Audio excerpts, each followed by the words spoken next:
Gaano mo katagal kayang pigilin ang iyong hininga? Gaano kalalim ang kaya mong abutin?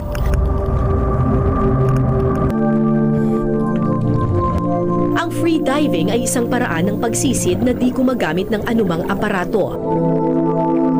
Di tulad ng scuba diving kung saan nakakahinga ang diver sa pamamagitan ng oxygen tank, sa free diving, lalim ng hininga at lakas ng baga ang iyong aasahan.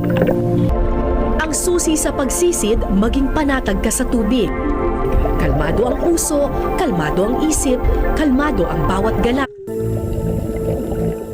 Dahil limitado ang oxygen sa ating katawan, kailangan limitado rin ang galaw sa paglangoy.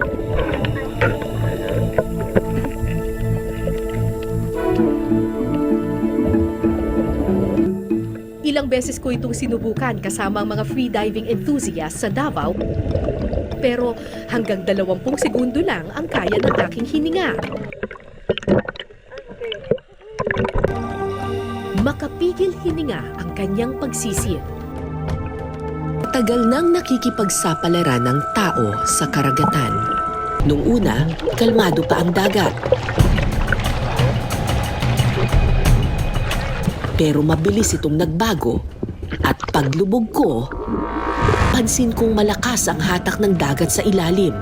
Sanay akong lumangoy sa dagat, pero medyo malakas ang mga alon nung umagang iyon, kaya pahirapan ang pagkuha ng mga tahong.